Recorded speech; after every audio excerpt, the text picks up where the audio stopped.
Hello everyone, আজকের ওয়েদারটা কিন্তু মেঘলা করে আছে, কিন্তু বৃষ্টি হচ্ছে না। আর এদিকে আমার গলার অবস্থা দিন দিন আরও বেশি খারাপই হয়ে যাচ্ছে।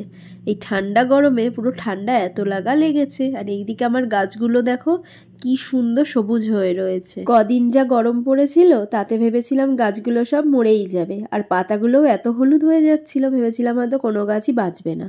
কিন্তু এই দেখো, এই গাছটার আবার গাছটা মরে গেছে কিন্তু আর একটা ডাল গজিয়েছে, যেটা দেখে কিন্তু খুব ভালো লাগছে। তো এখন যাব রেডি হতে, কারণ কালকে যার বিয়েতে গেছিলাম আজকে সে শ্বশুরবাড়ি চলে যাচ্ছে, মানে মেয়েদের যেটা বলে বিদায় বেলা, তো আজকে সেটা। তো এখন এই যে তার বাড়িতেই এসছি আমরা, সাথে আমার পোস্তও এসছে। এটা হচ্ছে আমাদের বাড়ির বিড়াল পোস্ত, ওর নাম।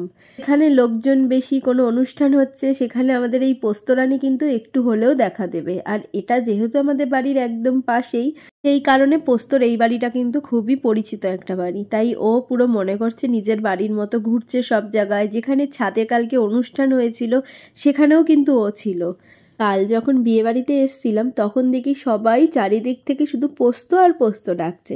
আমরা আবার ভাবছি যে যারা মানে ঘুরতে এসছে তারা কি করে ওর নামটা জানলো। তারপর জানলাম যে ও এই বলা যায় 2-3 দিন এখানেই বলা যায় বেশিই ছিল, সেই কারণে লোকজন সবাই ওর নাম জানে আর সবাই ডাকছে, আদর করছে। আর ওর তো এই জিনিসটা খুবই ভালো লাগে, কারণ যেখানে সবাই একটু বেশি পোস্ত পোস্ত করবে সেখানে ও একটু বেশিই থাকে। আর এইদিকে কথা বলতে বলতে আশীর্বাদ পর্ব কিন্তু প্রায় বলা যায় শেষের মুখে। আর এইদিকে আবার কারেন্টটাও চলে গেল। তো চলো এবার যাই নিচের দিকে, কারণ একটু পরে আবার সবাই মিলে নিচে নামলে অনেকটাই ভিড় হয়ে যাবে। আর এখন হচ্ছে সেই মুহূর্ত যেটা বলা হয় মায়ের সমস্ত ঋণ শোধ করে দিয়ে চলে যাচ্ছি, তো সেটা কখনোই সম্ভব হয় না। আর এখন কিন্তু এই কথাটা কেউই বলে না।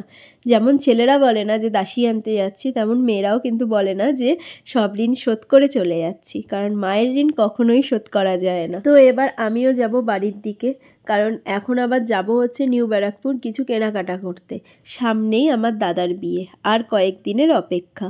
তো এখন হচ্ছে এইটা মনে পড়ছে তো ওটা মনে পড়ছে, আর যখন যেটা মনে পড়ছে তখন সেটা কিনতে যাচ্ছি। প্রত্যেকটা বিয়েবাড়ি আসার আগেই মনে হয় এই জিনিসটা নেই, এই জিনিসটা শেষ হয়ে গেছে, ওটা লাগবে। আর অন্য সময় কিন্তু অতটা মনে হয় না। এটা হয়তো সব মেয়েরই হয় এরকম। তো চলো এবার যাই নিউ ব্যারাকপুরের দিকে, কারণ অনেকটা রাত হতে গেল। এখন বাজে হচ্ছে 9:30, আর এদিকে দোকানে গিয়ে তো সম্ভব না ভিডিও করা, সেই কারণে ভাবলাম কেনাকাটা করে বাড়ি এনেই দেখাই যে কি কিনতে গেছিলাম। কাল পরবো মেহেন্দি, আর আজকেই তাই কিনে নিয়ে আসলাম। খুব খুব এক্সাইটেড, কারণ অনেক দিন বাদে আমি মেহেন্দি পরবো। তো চলো আজকের মতো ভিডিওটা আমি এখানেই শেষ করি। রাতের খাওয়া দাওয়া এবার শুরু করব। দেখা হবে কালকে নতুন একটা ভিডিওতে। আর কালকে কীরকম মেহেন্দি পরেছি সেটা কালকেই দেখাবো। টাটা।